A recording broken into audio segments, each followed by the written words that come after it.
Welcome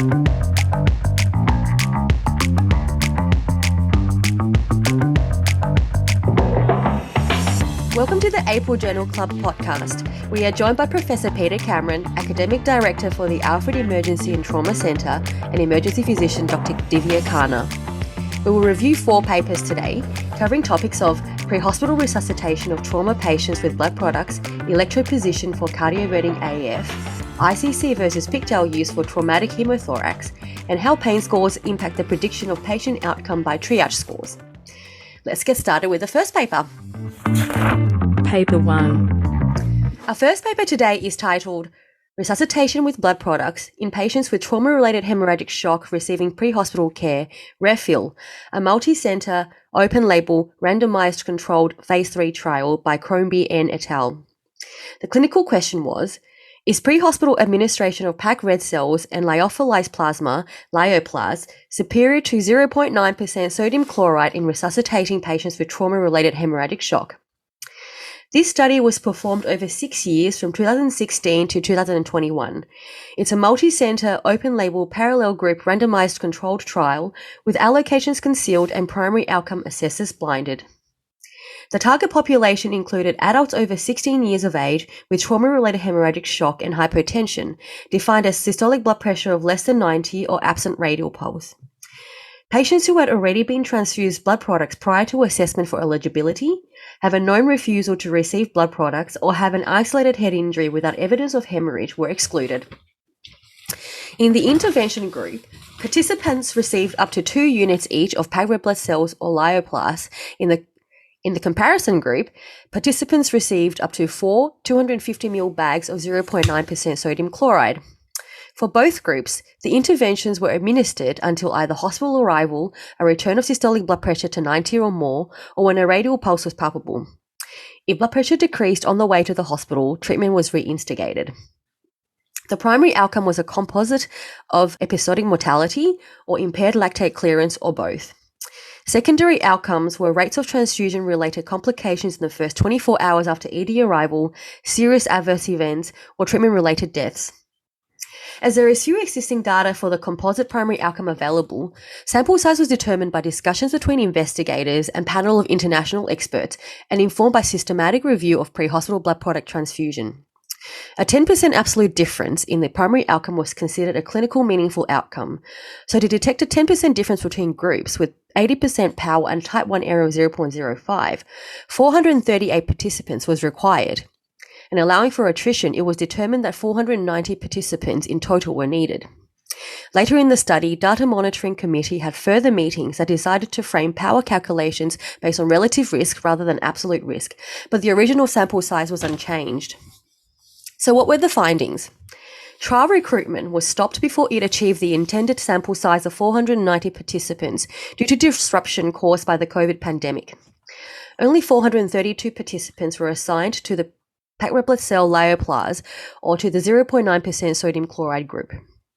The composite primary outcome occurred in 64% of participants randomly assigned to the packed red blood cell lyoplas and 65% of the patients assigned to 0.9% sodium chloride group, with an adjusted risk difference of negative 0.025%, with a 95% confidence interval of negative 9 to 9 and a p-value of 0.996. Rates of transfusion-related complication in the first 24 hours after ED arrival were low and similar across both the treatment groups of 7%. Only one rare serious adverse event in each treatment group occurred, and there were no treatment-related deaths. So the authors concluded that the study did not show that pre-hospital packed red blood cell lyoplas resuscitation was superior to 0.9% sodium chloride for adult patients with trauma-related hemorrhagic shock. So Peter, this is a well-designed study asking an important clinical question, but it didn't have a positive finding for the primary outcome. What are your thoughts on the study and the findings? Well, I do love a good RCT. I had a lot of trouble with this study because it should be an excellent study, and as you say, there was some great elements to it. But I after I read the study, I came away disappointed. Yeah. So basically, they had an outcome measure. I think the population was all right, as in the group who were interested in are patients with, low blood pressures, because that's basically what we measure pre-hospital. We don't measure other things. But I guess, in terms of the population, it was an urban population, small transport times, like, 20 minutes or something. What can happen in 20 minutes? Not much. So that's the first thing, the population. Then the intervention, I think, is reasonable. I think most people would go with blood cells versus not. But again, because of the short transport time, the intervention, 2 units of blood will, in fact, they only gave 1.5 units of blood.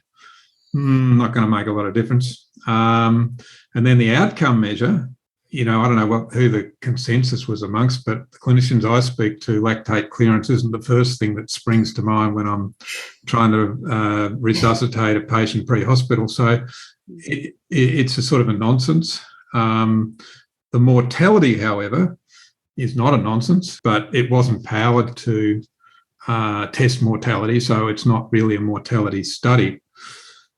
In saying that, there was one thing that piqued my interest, and that was the death within 3 hours was different, but not statistically so, 16% versus 22%. If that was powered to detect that difference, and there was, in fact, a 6% difference, that would have really interested me in the death within 3 hours group. So there's this study, like many, piques interest, but in no way answers the important clinical questions that I guess both pre-hospital emergency physicians would ask with regard to pre-hospital resuscitation. The other thing, I guess, we talked about less than 2 units of blood being given. They even, there was 430 mils of fluid given even before randomisation, plus TXA, which isn't routinely given in Australia. So, there are so many sort of what if, how about, could we type questions. But really, in terms of will this change my practice? Well, the only thing it does do is say that really in, a few short minutes, giving blood doesn't make a lot of difference. But if we're talking about the sort of pre-hospital times we have in Australia, like, say 2 or 3 hour transport times, this doesn't really help us in saying, well, yeah, pre-hospital blood's essential, or pre-hospital blood plus lyophilized plasma is essential. So, yeah, it's a bit of a nothing study, but great methodology, great effort in putting it all together. But I'm sort of left empty. What about you, Divya? I think leaving out the lactate clearance, I thought there was enough merit in the study with, what was it, like 8 of the patients dying in the PAC red blood cell group, but 99 dying in the normal saline group. So I agree. I think there is some, it's pointing towards something that, could be evidence-based, but I'm a bit disappointed that they've used that lactate clearance. I mean, 88 to 99, that's out of 200 patients each, roughly. I thought, that it wouldn't be significant for us if we're going to prevent 10 or 11 deaths.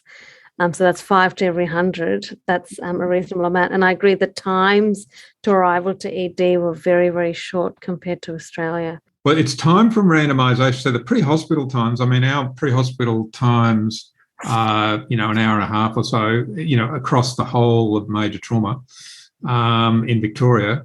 But I think the point here is that, obviously it's time from randomisation, which is effectively the intervention time that a paramedic would have. And that is short. I think it was, what was it? 37 minutes and 35 minutes. So, like, they spend more time than that on the ramp at the moment. Yeah, unfortunately.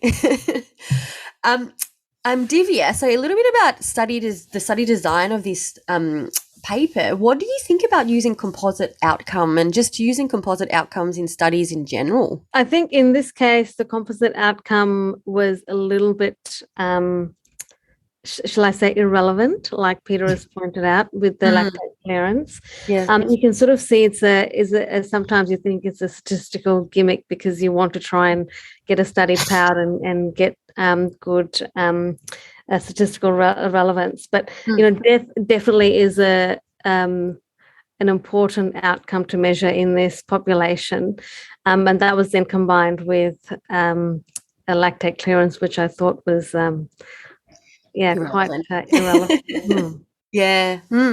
Safe to say that this won't really change our practice currently. No, but there are some studies where they have composite outcomes that make it relevant. And you go, it's either this or a combination of two outcomes. I just think in this study, the chosen outcomes were not really that important. I mean, given the frequency of death, I'm not sure why. Well, I do know why, but they could have used death and early death, which would have been more relevant because the late deaths may or may not relate to what happens pre-hospital, but the early deaths often do relate to pre-hospital intervention. Awesome. Let's move on to the second paper then. Paper 2. Our second paper is titled Anterolateral versus Anterior-Posterior Electroposition for Cardioverting Atrial Fibrillation by Schmidt A.S. et al. The clinical question was, is either anterior lateral or anterior posterior electroposition superior to the other for cardioverting atrial fibrillation? It's a multi-center, open-label, randomized controlled trial. Target population included adult patients more than 18 years old with AF who were scheduled for elective cardioversion and had received sufficient anticoagulation or an echo documenting the absence of intracardiac thrombi. Patients with arrhythmias other than AF and treated hypothyroidism, known or suspected pregnancy, and those previously enrolled in the trial were excluded. The intervention group received cardioversion shocks using anterior lateral electroposition. Shocks delivered until sinus rhythm was restored or up to a maximum of 4 shocks using escalating energy shocks of 100 joules, 150 joules, 200 joules, and 360 joules. In the comparison group, patients received cardioversion shocks using anterior-posterior electrode positioning. The primary outcome was proportion of patients in sinus rhythm 1 minute after the first shock. The secondary outcomes were proportion of patients in sinus rhythm 1 minute after final shock, up to 4 shocks, and cardioversion efficacy at discharge 2 hours after cardioversion. The safety outcomes were number of patients with arrhythmic events, skin redness, and patient-reported peri-procedural pain. So what were the findings? The primary outcome, which is returning to sinus rhythm after first shock, occurred in 54 patients assigned to anterior lateral electropositioning, 33% assigned to anterior posterior electropositioning, corresponding with a 22% difference and a number needed to treat of 5. Anterior lateral electropositioning resulted in a significant reduced number of shocks applied when compared with anterior posterior electropositioning. Secondary outcome were number of patients in sinus rhythm after final shock, and this was 93% in anterior lateral compared to 85% in anterior posterior positioning, with a risk difference of 7%, corresponding to a number needed to treat of 14. Safety outcomes were similar between treatment groups. The authors concluded that anterior lateral electropositioning resulted in significantly more patients obtaining sinus rhythm when compared with anterior posterior electroposition for cardioverting AF. So Divya, I found the study's findings a bit surprising, as AP positioning was traditionally taught to us as possibly being better than anterolateral positioning. What do you think about the study and their findings? I think they're somewhat useful for ED clinicians, with the caveat that this is obviously not an ED study and the initial low joules and the incremental joules that we used. But yeah, it does smash that theory that, AP positioning is a better, better conductivity for delivering shocks. I'd be interested to repeat this in an ED setting. However, I would be a bit concerned about, getting a sample size because In ED, most patients that present with AF, unfortunately, are over the cut-off time duration for ED cardioversion, or they have confounding factors like infection and so on that makes it the rates of reversion much harder. And unfortunately in this study, they all the patients were in an outpatient setting, so it really doesn't correlate with the ED population. So Peter, will this study change your practice, do you think? Yeah, I was pleasantly surprised by this study. There are so many studies that don't have either an adequate sample size or measure the wrong things. As Divya's mentioned, it's not our population, but it does give an indication of, I guess, the impact of the shock on arrhythmias. That's not to say that it would necessarily apply to, say, VF or VT, for example. It might be that it varies, according to the type of rhythm. But certainly if we were doing cardioversion for atrial fibrillation in the ED, I think it would be almost unethical not to do an anterolateral approach to that now, given this, the significance of this study, which would make it hard to do a RCT in the ED. Because we're already. It helps us, doesn't it? Because it's always or almost always much harder to get an AP placement in someone who's so I think this is more reassuring for us. Awesome. Okay, let's move on to the third paper. Paper 3. The small 14 French percutaneous catheter, PCAT, versus large 28 to 32 French open chest tube for traumatic hemothorax. A multi-center randomized clinical trial by Calvatanu and et al. The clinical question was, are small 14 French percutaneous catheters, PCAT, non-inferior to large 28 to 32 French open chest tubes in treatment of traumatic hemothorax? It's a multi-center RCT performed over 6 years from 2015 to 2020. The target population was patients who were 18 years or older, had a traumatic hemothorax or hemopneumothorax that required drainage. Patient in extremis, for example, with hemodynamic instability that required emergent tube placement, and those who refused to participate were excluded. The intervention was insertion of a small 14 French percutaneous catheter. The comparator was a large open chest tube insertion.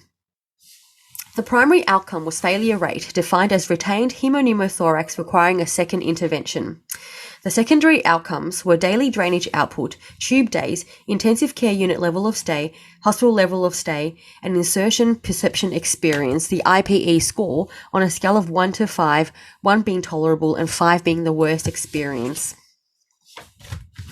Sample size determination was based on a pre-specified non-inferior margin of 15% based on previous failure rates for chest tubes of 30% and for percutaneous catheters of 15%.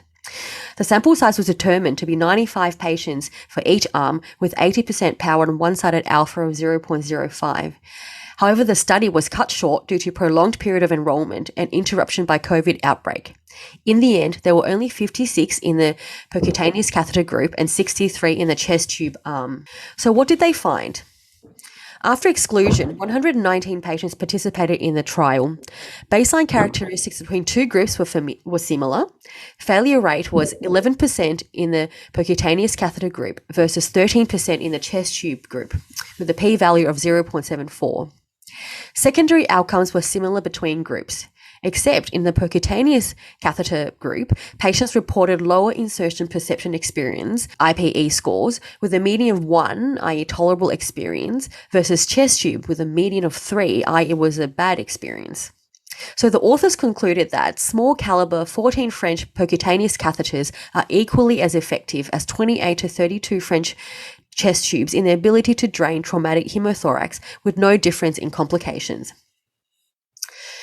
So there were quite a few flaws in this study design, and there was also significant conflict of interest, with the study being partially funded by Cook Medical LLC, the company that makes Pigtails. Peter, what are your thoughts on the study design and its findings? It's an interesting study. I mean,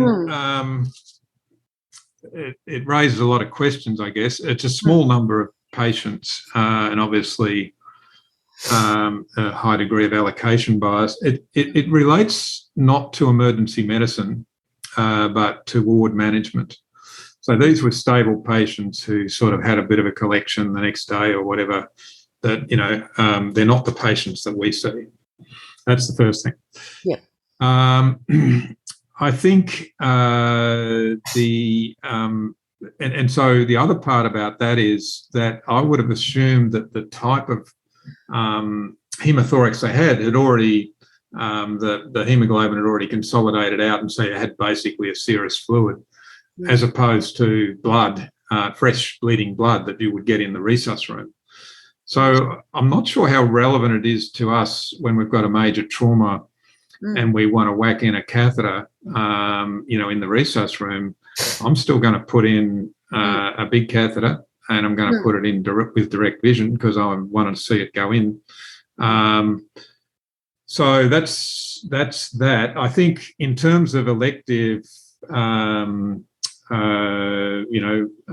relief of an effusion, I think what they show is that for a stable patient, it's probably okay to do that, but that's not emergency medicine. There's a small sample size. The score they've got is non-validated and a bit wonky, but nevertheless, I mean, blind Freddie could see that putting in a 14 French catheter is going to be less painful than a 28 open. So it doesn't matter what score you use. I think it's probably more comfortable for the patient to do it that way. So yeah, I'm not sure it helps us that much, to be honest. Yeah, and it's interesting that they actually excluded the patients who are hemodynamically unstable, which are the patients that we mainly put in chest tubes for in ED. What do you think, Divya? Will this study change your practice? And MD preference was an exclusion of like 7 patients. Yeah. I mean, for us in practice, especially those patients who have high injury severity scores and who are unwell, you know, they'll inevitably need to go to theatre or need intubation and ventilation. So it's kind of irrelevant whether, we even consider a pigtail, because they'll need a large bore chest tube for those reasons. And like Peter said, the majority of the patient cohort that we see that we insert chest tubes are in that emergency situation where they excluded them. There are very few patients that, have a CT and are quite well, and then there's a subsequent decision made to put a chest tube in.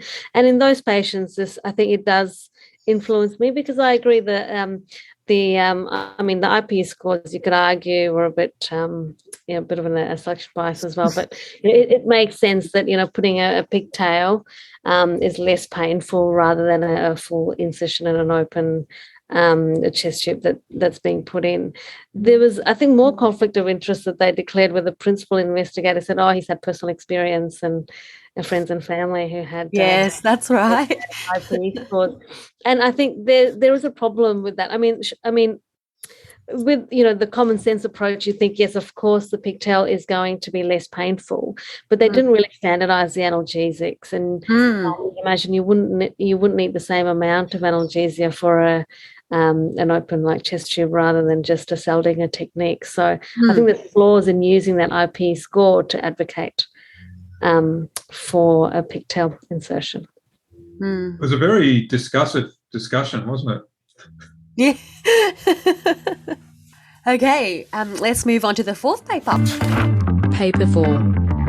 Impact of pain assessment on Canadian triage and acuity scale prediction of patient outcomes.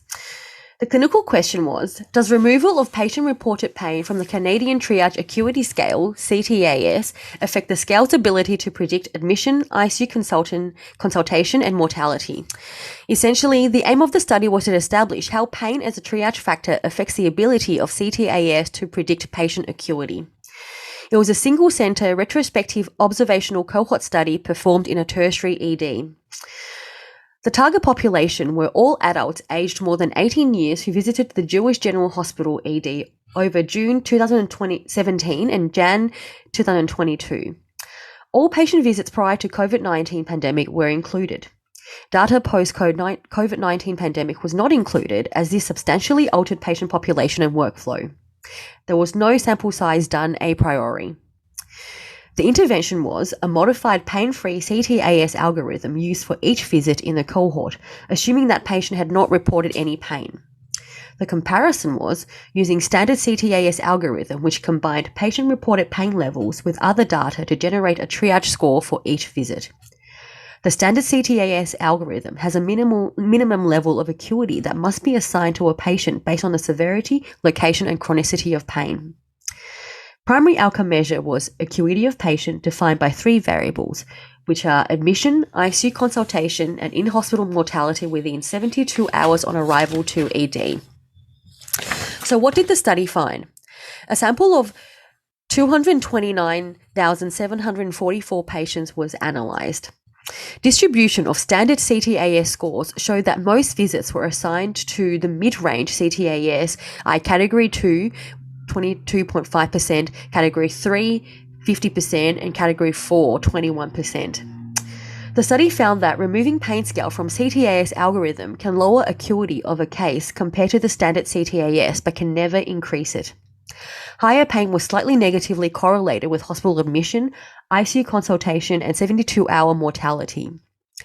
Area under the curve of the pain-free CTAS was interpreted as a probability that a model will correctly rank a random visit resulting in an adverse outcome over a random visit that does not result in such an outcome. A difference in the AUC of more than 0.05, corresponding to a 5% probability of misranking such a random pair, was considered as significant.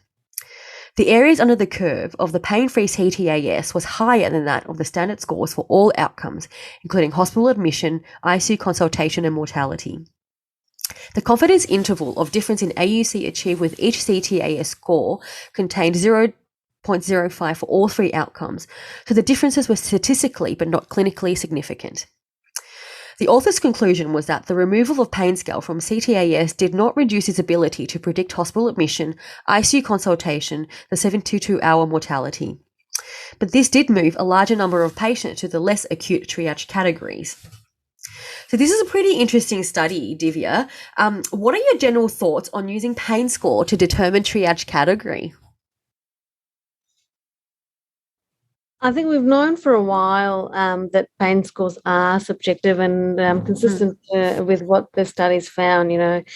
Females and lower age groups report higher pain scores. So it's obviously a patient's perception of their pain and need for analgesia rather than the objective measures that the study looked at. So I don't know what better ways we have to measure pain, but I think there is still a valid component to a patient's perspective of their pain in our holistic care to patients. So it's a difficult one to balance, really. Peter, I know you're not a fan of pain scores in general. Can you tell us why is that, and what is your general approach to management of patients in ED with pain?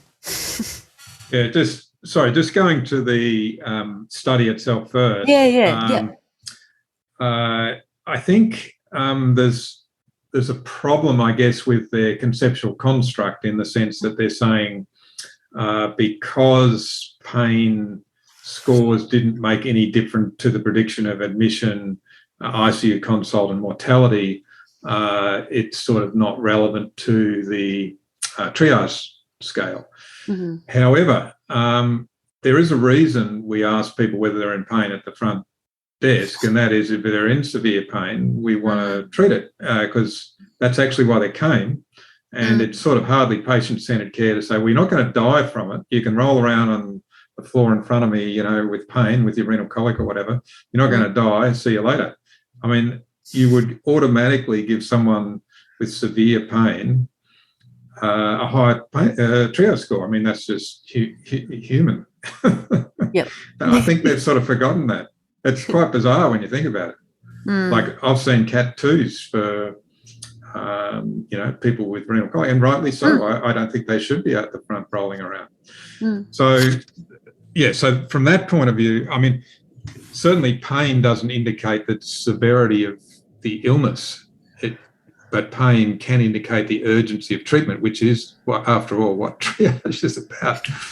Anyway, you'd argue the opposite, wouldn't you? The really sick patients are not. Yeah, it's so sick they're not going to complain of pain. Yeah, how much pain they're in. So it's a sort of bizarre, when you think about the study. I mean, I don't even know how it got into the journal, but when you think about but going back to your question about pain scores, I actually think, they were introduced with the endone epidemic in the 1990s. So oxycodone needed a vehicle to sell. And so Big Pharma made billions out of it. They're now being sued billions, but they made billions out of oxycodone-related products. And they did it by saying, let's stop pain. And we'll have a score for it because that's objective in inverted commas. But my view is that as a doctor, you go up to the patient and you say, are you in pain? Yes, no. If you're in pain, do you want something for it? Whether the score's 2 or 10, if the patient doesn't want anything for it, then why should we force it down their throat? Alternatively, if they've got a pain score of 4 and they need some analgesic or they want some analgesic and it's, it fits with the clinical picture, then I would give it. It's got nothing to do with the pain score. So what is the purpose of it? I mean, it's complete and utter bunkum. We should stop it. What about you, Divya? What do you think about the pain scores? They're useful in some populations, say the pediatric populations who can't really verbalize, but I do agree with Peter. Not everybody that comes to ED needs analgesia, and certainly not opioid analgesia, and I think we are overprescribing. And I feel, and again, anecdotally, that it's more to appease our colleagues, whether nursing or other medical colleagues that we work with during the shift, rather than the patient. So if we're targeting patient-centred care, then it really has to be what the patient wants and requires to gauge how much analgesia they need. But yeah, coming back to the study, I just think this is a very irrelevant study that I don't know how it passed the pub test, really. Just yeah, but it's an interesting study to talk about in the Journal Club. Great. Thank you so much, Peter and Divya, for joining us today. We'll see you next time.